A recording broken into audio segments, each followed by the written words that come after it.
Welcome to CoBB, Conversations on the Business of Brands with Sudeep Chawla and Sharavana Raghavan.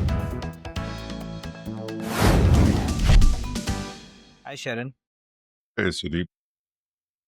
I see weekend mode has set in, and we are Why? talking about circus. And The kind of circus that what we too, do on weekdays, not weekends.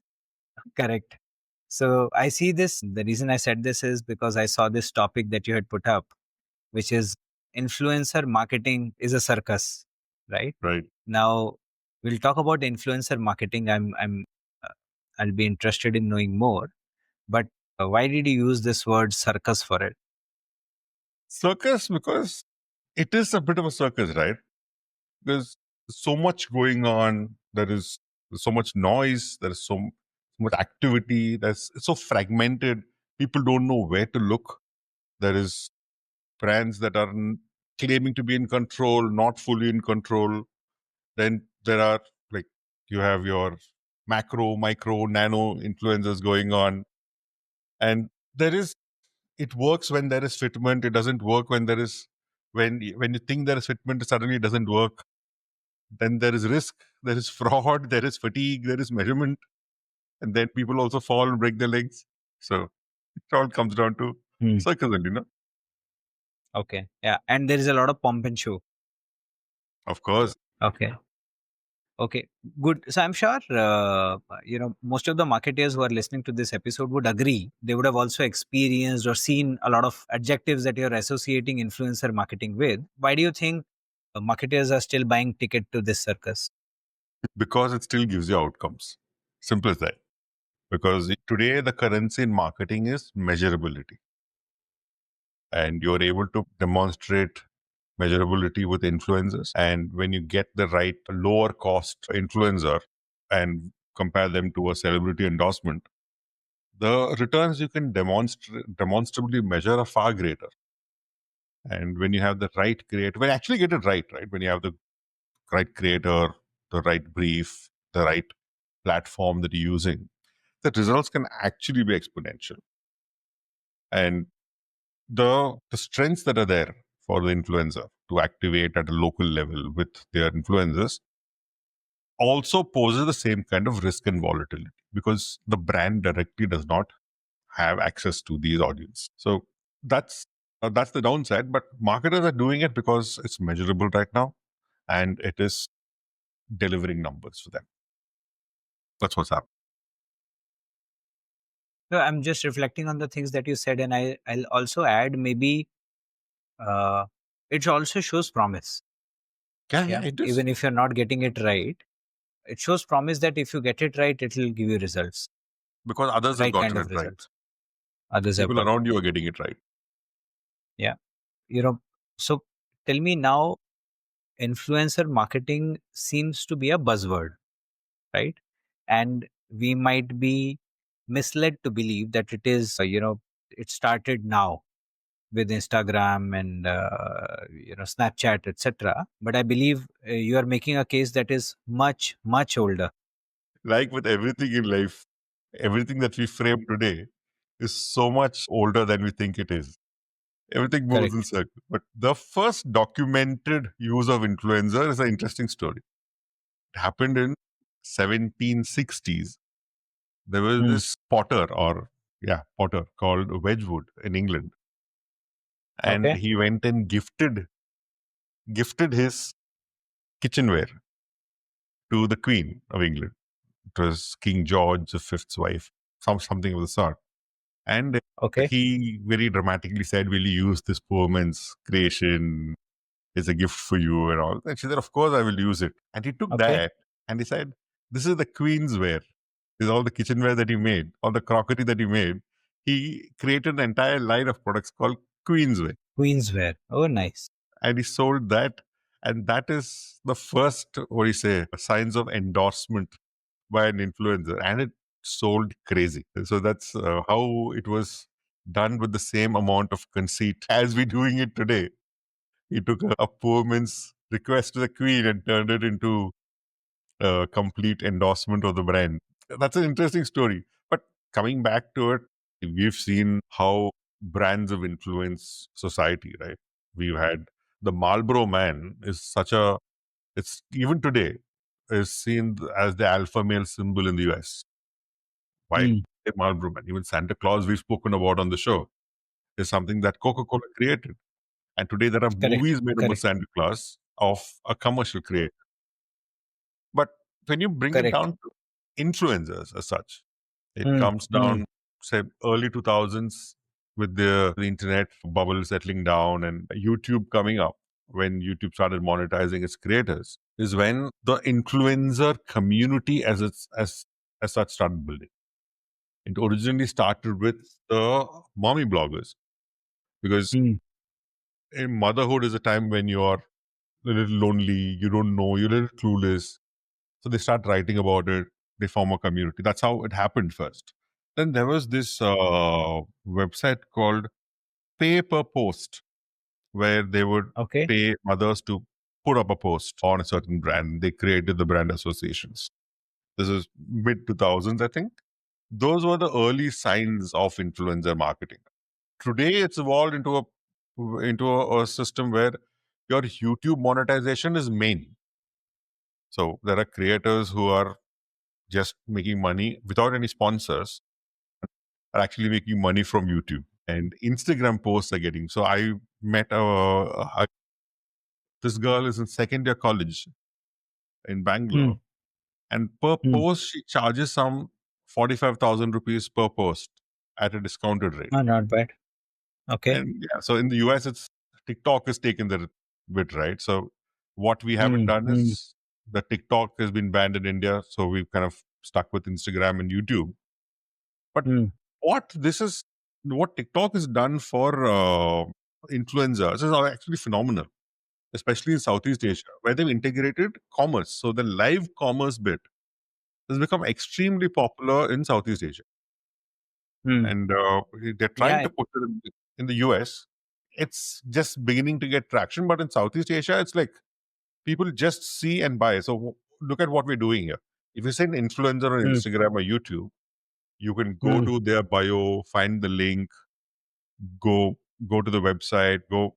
There's so much friction in what you have to buy when the influencer is suggesting something to you. But when you're on TikTok in Southeast Asia and Mm. US, Mm. the integration of commerce is like at the point of interest is where you do the conversion.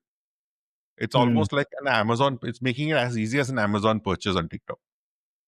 Okay. That is what is kind of the new activity zone on in the influencer market space. I also have one example that I heard within my company. There's a brand called Christie.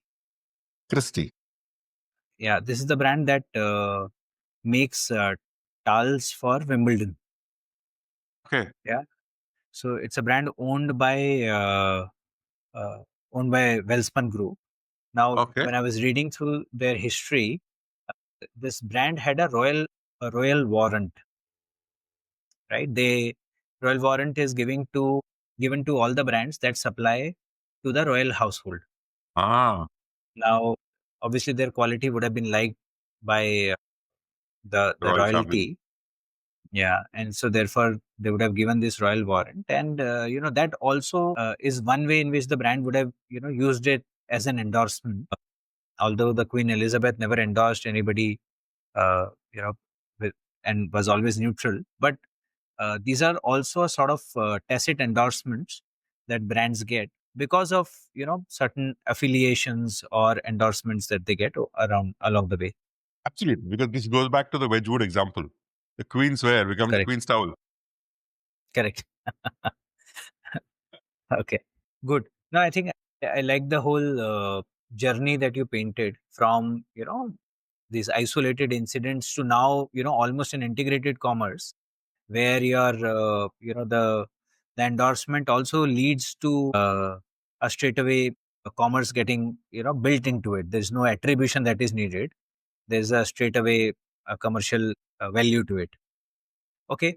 Now, for the uninitiated, a lot of people think of influencers as the new avatar of celebrities, right? How would you respond to that? Well, a lot of influencers believe they are celebrities. That is a different Hmm. problem altogether. But Hmm. looking at it on technical utility terms and marketing, celebrity is like, let's say we've done a whole episode on IMC, which has got some good listeners. So I will take it back to the IMC, where your celebrity does your overarching reach, is the umbrella that you will build, because they are very broad based. They go after a wider audience, but their relatability is on the lower side because they're celebrities. Even if it's an MS Dhoni or a Pankaj Tripathi, they're still celebrities. While you might call them the everyman celebrity, the stories are relatable. But as celebrities, they are celebrities. The thing with influencers is they are able to build more relatability with the audience. They belong to communities. You see them as yours. You don't look up to them. You trust them and you engage with them. So You relate with them. You relate to them. Yeah. Exactly. The relatability is very high for influencers, but the visibility is very high for celebrities. Now, if you did both, I think you've dealt with multiple celebrities in your marketing career. Memorability of the celebrity will be very high, but the engagement factor will always be lower compared to influencers that can get you. And your influencers, you've spoken about carpenters and plumbers being your influencers when you were at Pidilite, right? So that comes down to the engagement factor. So while it's micro, it's targeted, it's narrow, you get a lot more engagement with influencers. Now, cost is that what? You can get your micro nano influencers sometimes even for free. If you're a strong brand, they just want to be associated with you. They do it for free. They will do it for very, very low money. And even if you're paying, you could possibly get like hundreds of micro influencer posts versus one celebrity post that you'll get. They give you instant awareness. They give you status. They kind of create these pop moments for you. And influencers have their own space under the campaign for micro level targeting, relatability, action, engagement, is where influencers come. In fact, when I see some of the movies being promoted, and Bollywood is one of the biggest industries that we have, there was this time where, songs have always played a very important role in a Bollywood movie. So therefore, the request to a choreographer always would be that let's have the producer with the lyricist and the songwriter and the music director will have a request that we must have one peppy number in the film that will hopefully get us people. Then they will ask the choreographer to create what is called a hook step. Right. Then, so the celebrity will do that hook step, and before anything else gets released, the hook step and that song will get released. And then, the celebrity sets the trend with that hook step, and then they will engage with micro influencers and smaller influencers who will then repeat that hook step, use the real music of that particular movie, and thereby make it reach masses, make them believe that this is something that they can also do, etc., etc.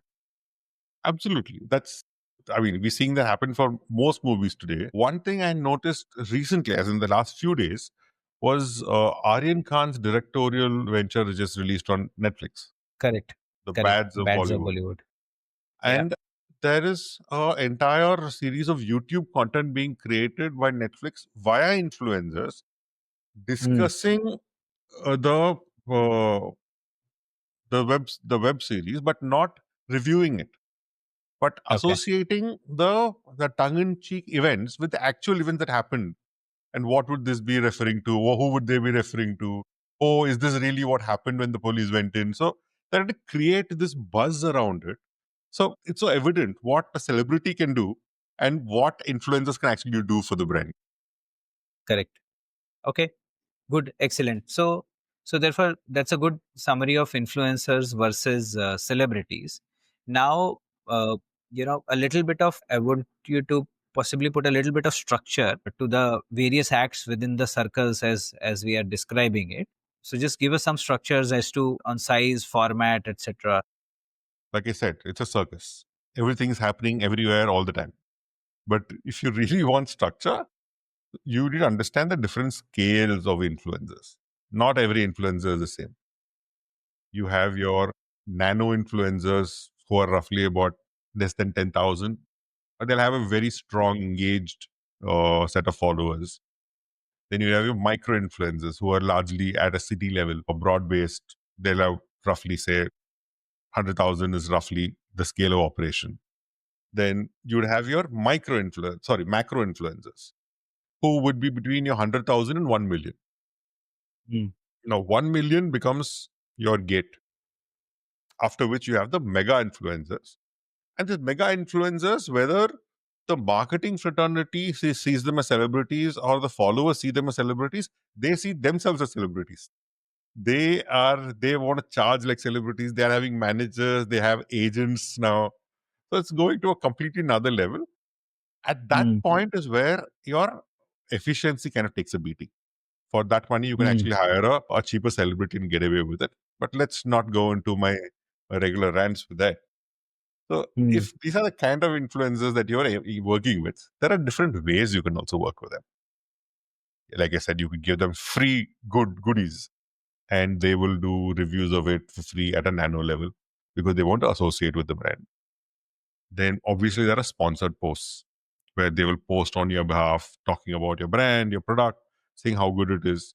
Sometimes they're creating their regular content and this product is placed in the background. You just place the scene consuming your product.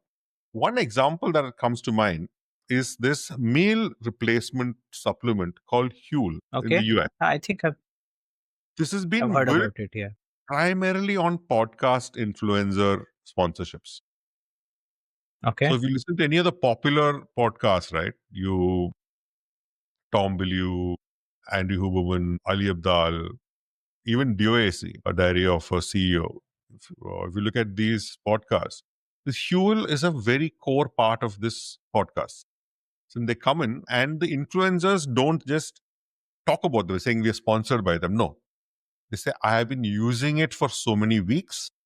It has Mm. helped me in such a manner. It's helped me regulate my sleep. It's helped me I'm not talking, they're not just Huel. But the way they integrate it, they Mm. they become endorsers, but they endorse it in such an authentic way to say, this is my favorite variant of Huel to that level. Mm. And there are not just Huel, there are also multiple sleep blankets. And I'll give you a trivia how followers can also work with influencers, how followers are impacted. You heard this guy, Andrew Huberman? So I have a cousin in Singapore who's got his team, who's got his group of friends, and the WhatsApp group is called Huber Men. Acha. And they try to live as per the codes laid down by Andrew Huberman. Wow. As in, Next they're level. dedicating their life to what this guy is prescribed, Mm. which that's the power of an influencer. I'm not saying he's right, Mm. wrong, but that's the impact halfway around the world. If you can get Mm. grown men to alter their lifestyle as per his advice, I think that's the power of the influencer. It is either a reflection on the influencer or on the grown. It is a reflection of the grown men always. The influencers are very different.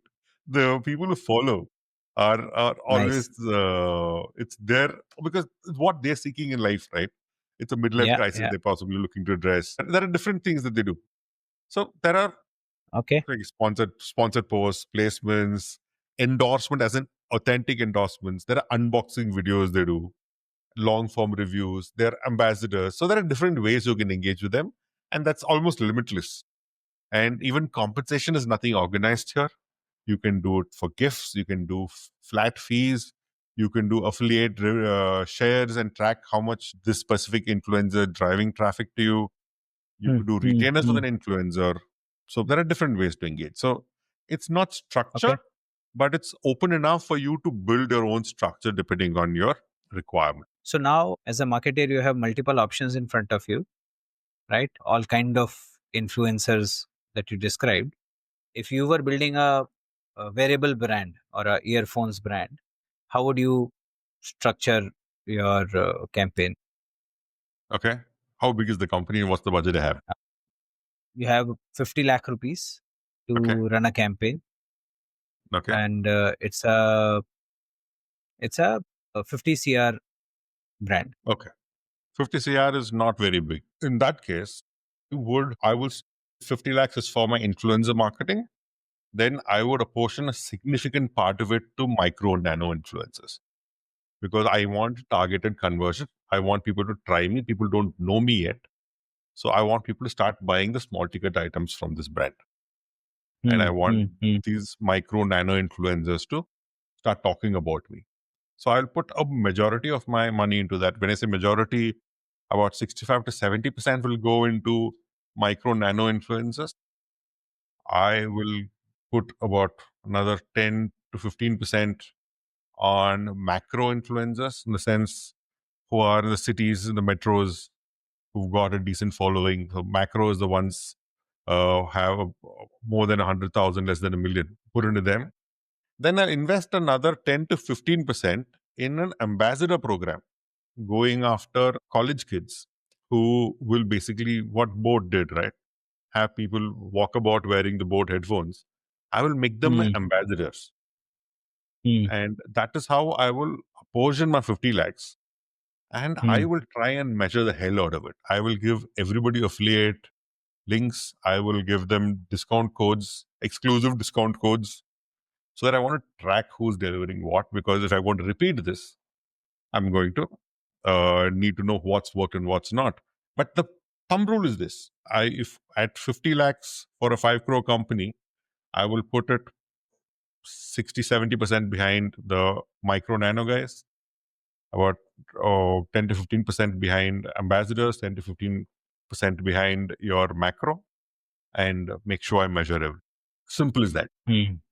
Fair enough. That gives a good playbook to anybody who is possibly wanting to get into this. Okay, excellent. When you are sort of putting all of this money in, right, and you're a marketing manager, how must you, when you're talking about sales, right, what should be your measurement of whether you're getting sufficient return on this investment or not? Your measurement is, see, the main measurement that you have is a ROAS.